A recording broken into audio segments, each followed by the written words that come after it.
નમસ્કાર મિત્રો, GTV smart CNG ગોતા અમદાવાદની અંદર આપણું સ્વાગત છે।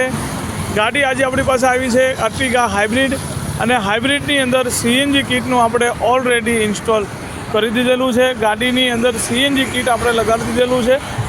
ફિટિંગની વાત કરીએ તો ગાડીની અંદર પ્રોપર કંપની ફિટિંગ આપણે કરેલું છે। હરેક વાત સેફટીને ધ્યાનમાં રાખીને આપણે ઇન્સ્ટોલ કરેલું છે। ગાડીની અંદર ખાસ નવીન ફિટિંગ કરેલું છે, એક્સ્ટ્રા ફિટિંગ કરેલું છે। એક્સ્ટ્રા ફિટિંગની વાત કરીએ તો ગાડીની અંદર સીએનજીના હરેક પાર્ટ્સ જે છે, ECM છે, વાયરિંગ છે, પાવર બૂસ્ટર છે, એ ડાયરેક્ટ આપણા ડેશબોર્ડની અંદર લગાડેલા છે કે ગાડી ક્યારે પણ વરસાદમાં પલળે છે કે એન્જિન વોશ કરીએ છીએ તો ગાડીની અંદર ક્યારે પણ શોર્ટ સર્કિટ થવાનો કે ફાયર થવાનો કે ગાડી બંધ પડવાનો પ્રશ્ન રહેતો નથી। એકદમ પ્રોપર કંપની જેવું ફિટિંગ કરેલું છે, ફેક્ટરી ફિટિંગ કરેલું છે। આપ જોઈ શકો છો કે ફિટિંગની વાત કરીએ તો એકદમ ક્લિયર લુક સાથે ફિટિંગ કરેલું છે। ગાડીની અંદર ખૂબ સારું ફિટિંગ જે છે એ નીકળીને આવેલું છે।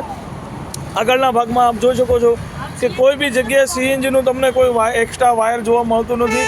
આગળના ભાગમાં કોઈ રેલ કે કોઈ પાઇપ તમને ફ્રન્ટ લુકની અંદર જોવા મળતી નથી। પ્લસ ગાડીની અંદર આપ જોઈ શકો છો કે એકદમ ક્લિયર લુકમાં કોઈ રેડ્યુસર ફ્રન્ટ ભાગમાં જોવા મળતું નથી। એકદમ ક્લિયર લુક સાથે આપણે ગાડીની અંદર ફિટિંગ કરેલું છે। ગાડીની અંદર કોઈ પણ એક્સ્ટ્રા ભાગમાં કોઈ વાયર કે કોઈ સીએનજીનું મટીરિયલ તમને જોવા મળતું નથી। પ્રોપર કંપની જેવું અને સેપરેટ ફિટિંગ કરેલું છે કે ગાડીમાં ક્યારે પણ આપણો ગેર બોક્સ ખુલે છે, એન્જિન ખુલે છે તો સીએનજીનો કોઈ પાર્ટ્સને ખોલવાની કે ગાડીની અંદર સીએનજીનું વારંવાર સેટિંગ કરવાની જરૂર પડતી નથી। પ્લસ વાત કરીએ ગાડીની અંદર એક્સ્ટ્રા ફિટિંગમાં તો ગાડીની અંદર એક ટેમ્પરરી વાલ આપણે આગળ બોનેટમાં આપેલો છે, અને એક જે મેઇન ફિલિંગ પોઈન્ટ છે આપણો પેટ્રોલના ઢાંકણાની અંદર આપણે આપેલો છે। ગેસનું જે મેઇન ફિલિંગ છે એ આપણું પાછળથી પેટ્રોલના ઢાંકણામાંથી પૂરાઈ જતું હોય છે।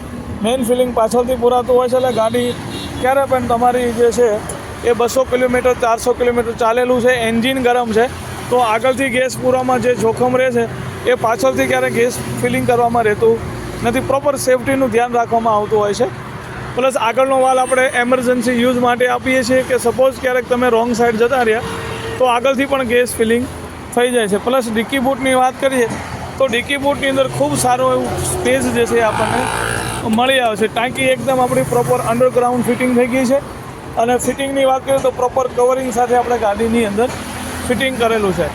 મિત્રો, જ્યારે બી સીએનજી કિટ લગાડીએ તો લગાડતા પહેલાં ખાસ ધ્યાન રાખવામાં આવતું હોય છે। હરેક પાર્ટ્સને પ્રોપર જગ્યા લગાડવામાં આવતો હોય છે, સેફટીને ખાસ ધ્યાન રાખવામાં આવતું હોય છે, સાથે સાથે પિકઅપ પરફોર્મન્સ છે એનું બી ખાસ ધ્યાન રાખવામાં આવતું હોય છે।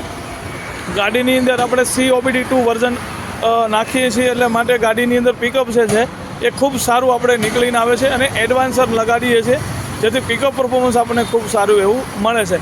મિત્રો, વિડીયો ગમે તો લાઇક કરજો, શેર કરજો, સબસ્ક્રાઈબ કરજો। જીટીવી સ્માર્ટ સીએનજી ગોતા અમદાવાદ।